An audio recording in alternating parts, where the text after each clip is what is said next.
Well, good morning to you. Well, I've got something I want to share with you. My camera style might be a bit different over the next few weeks because, well, my camera developed a fault, so I had to move back in time to an older camera that I used many years ago, and it does a reasonable job. It's not quite as high quality, and its functionality is not quite the same, so bear with me for a few episodes while I overcome and have that repaired. So, well, that's the main news. The other thing is it's been pretty darn wet here, but not today, so I'm going to make good use of today. You can see these blocks in front of me. I've had my eye on them for a while, and there was a neighbour that had them out the back of their house, and I eventually got to speak with them and they were happy for me to remove them. So these are going to be the base for my IBC tanks when I finally get them set in the right position.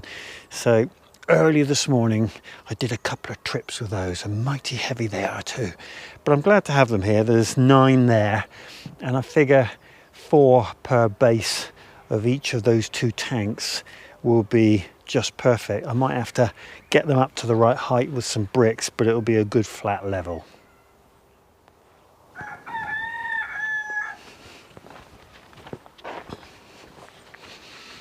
Well, I'm feeling a bit lost today. I've got no pavers to move. I can't say I'm really upset about that. I've done most of the physical work in terms of all that paving, and well, those blocks were a bit more that I had to do. And the next big job will be rearranging all this area. It's looking pretty untidy.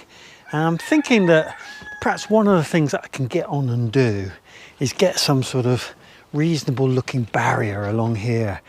It would serve 2 purposes. A, it would stop the ingress of all this weed, and B, it would stop a lot of the wind that gets onto the plot from this direction. So I'm thinking that would be a good thing to do. So at the moment I've got a few sprouts here, and the ones I had the other day were absolutely fantastic. So I'm going to just look after those. Those 2 stems probably won't be removed till Christmas. But what else is in here apart from those sprouts is all able to be moved and rearranged. So I think I'm going to focus on the boundary line and take out at least these bits and bobs, and then find a start point really to start this barrier. I think I've got 4 of those large grey pieces of, well, I think they're like a metallized perspex. They're really tough. So I'm thinking if I could get a nice long line of those, it'll look quite reasonable. I wonder if I start right back at that telegraph pole and then just come all this way. So I'm going to hoof out anything I can here and get myself a nice clear line, and probably have to dig a groove or get a groove out with my pickaxe so I can get these panels level. So it's going to be a bit of shuftying around, I think, but let's give it a go and see what it looks like as we go along. Sort of got them in the right place, and I know a lot of you will be thinking, "Ooh, hold on a minute, Malcolm, you're going to cast an awful lot of shadow into this area." And I'm aware of that. I think that's not going to be a problem, bearing in mind that it's potatoes in pots here, and they've traditionally really benefited from being in the shadow of those trees and bushes. So it isn't going to be such a big deal. If anything, it's going to be lighter here than it was over there. So I'm not anxious about that. Looking at how to position these, it's really difficult because this old fence is sort of leaning over, it's solid posts, and it's very difficult to get a line that will look reasonably neat and meet my sort of neatness needs. But I think this is about it. It means I'm going to have to take out a few bricks in that brick path and probably sink things a little bit lower.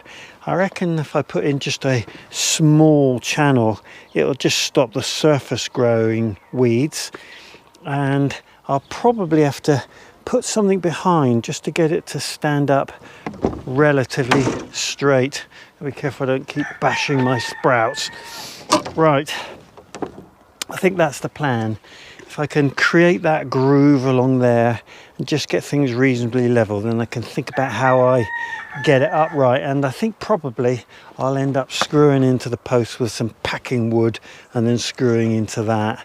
We'll have to see. And then the winter will be the real test to see whether it stays up or not.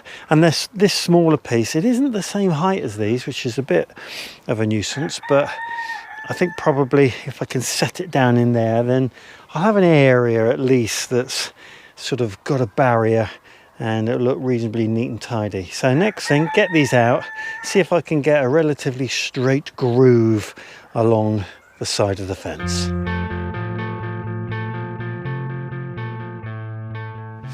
Well, I've got a reasonable line there and about the same level, and I've put some bits of wood behind it just really to keep it straight, but I'm going to need to screw through one board into the other and then into the wood, and if I do that in a couple of places I'll have a nice straight line, and well, it looks quite good.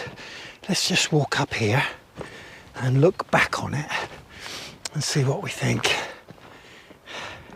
Yeah, as long as I get it nice and level, that'll be fine. And that'll sort of enclose that area and I can work at getting it flat in there.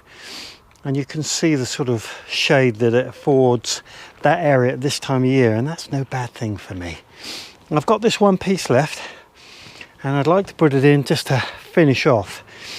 But this corrugated tin that I put in is on a real dog leg. So I think what I'll have to end up doing is cutting through there and then slotting it down. It should bring the whole area to about here and enclose it. That gives me a nice area to work on and flatten and get ready for setting out my pots and bits and bobs. Right, well, I think that's it on the fence construction for today. I'm going to need my tools to finish that job off, and that'll be another day. Right, got a few things to do. Let's get on.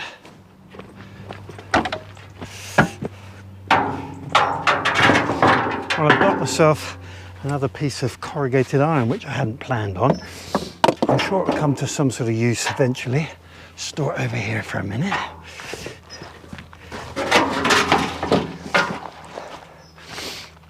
Right, well, it's time for me to start moving a bit more compost. I think I'm going to do the runner beans strip today. I get a bit anxious this time of year because I've heard nothing from my supplier of horse manure and hay and straw, and I always think, well, perhaps this is the last year, or last year was the last year and I won't get it this year. Well, fingers crossed. I think I have to think horse, and of course the horses are out when the weather's mild. It's only when they start to get freezing cold and frost on the ground that the owners start to stable them, because that causes a lot more work for them. So I'm sort of thinking it's not time yet because it's been so mild. Right, bit of compost.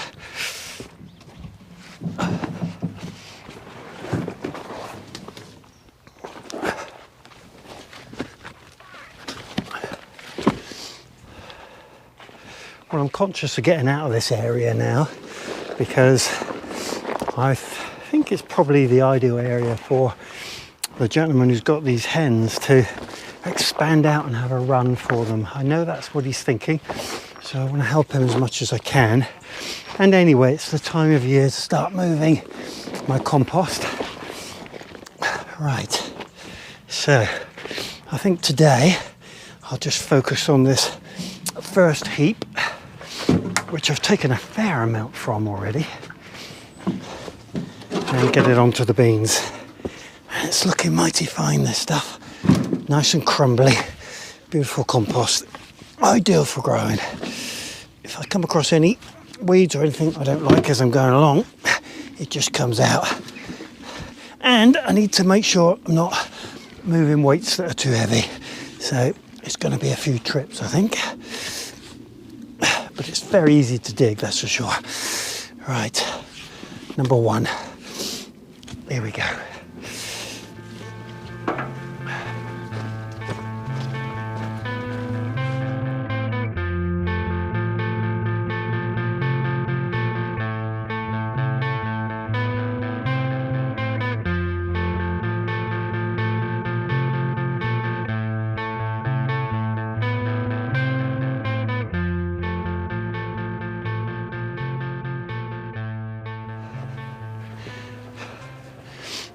I got a feeling that that time lapse went a bit wrong.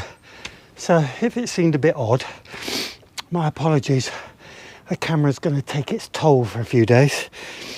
Okay, so I've got that one out pretty much. There's a little bit of weed growth in the edge to be expected, but nothing like it was when it was over by the fence there. So I've pretty much got everything there. And then this one, this is all garden waste. So I tried to differentiate between horse manure compost and my own sort of self-made compost with all the bits from the plot. So this, not today, but another day, will go into the first bin and continue that process of my own compost recycling. And without a shadow of a doubt, it takes longer. It takes longer because I don't think it gets up to the heat with all the green waste that you put in. There's no horse manure or horse urine in there, and that's an activator which really makes that compost work hard. So this is just going to be a solid move into that bin, and then I'll be on to the next 2 compost areas, which will be just fine. Right, let's dump that last load and go and see what it looks like.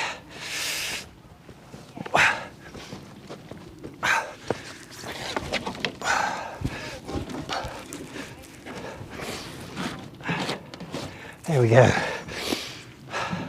I think that'll be enough for these beans. We'll rake that across and see what it looks like. I got a bit of overspill onto the path, but we'll soon sort that out.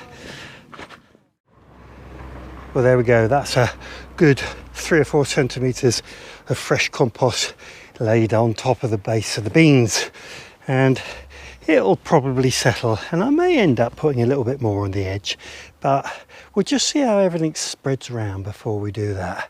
But that's a good job done, and as I promised myself, I do a little bit of that sort of, well, often, but not a great big load of effort in one go, just to keep the workload even. Right, into the polytunnel, because there's a job to do in there. Well, I put these runner bean pods into the polytunnel some time ago, and the bulk of them now have dried out nicely. Let's just open one. Just look at these beautiful white, they look almost bleached beans, ready for next season. So there's 1 or 2 green ones left. I'll just keep those. They will go eventually, but now is the time to get the rest of these down into this pot, and don't drop them because you'll end up with runner beans in your tomato bed. Right, I'll work my way through, and the husks will go into the compost. We don't want to waste anything at all. Right, I'll get on.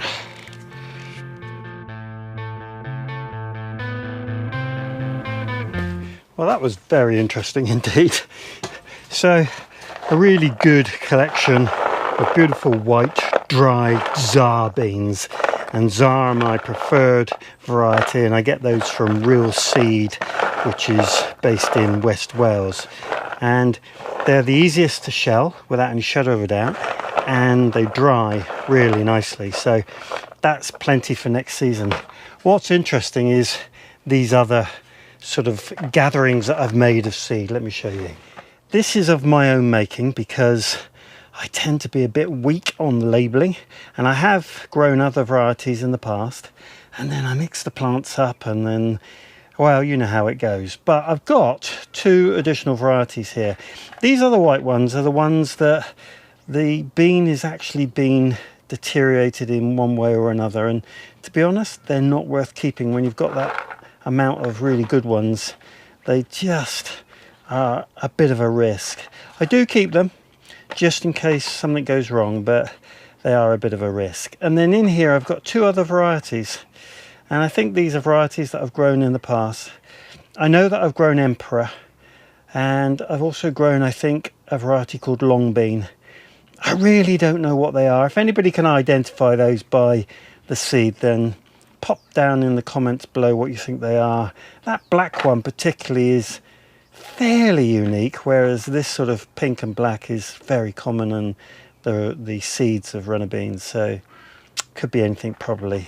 But I'll probably grow a few of them if I feel inclined, and just keep them going so I've got a little bit of difference. I tend to find that growing one or two different varieties, you just get a bit of a different peak in the picking time, which can help to sort of prolong your cropping season. And these will stay here for just a few more weeks. I probably don't need them, but why not just leave them and shell them if we need. And I'll take these into the house and put them into a brown paper bag labelled, and I'll leave them here for a couple of days just to make sure they dry out good and proper. Well, that's me pretty much done for today. Just going to put these into the compost bin and, well, get home, have some lunch. Hope you've enjoyed today's video, and if you did, why not like and subscribe, and get my uploads every Wednesday and every Sunday at 8 p.m. Good times.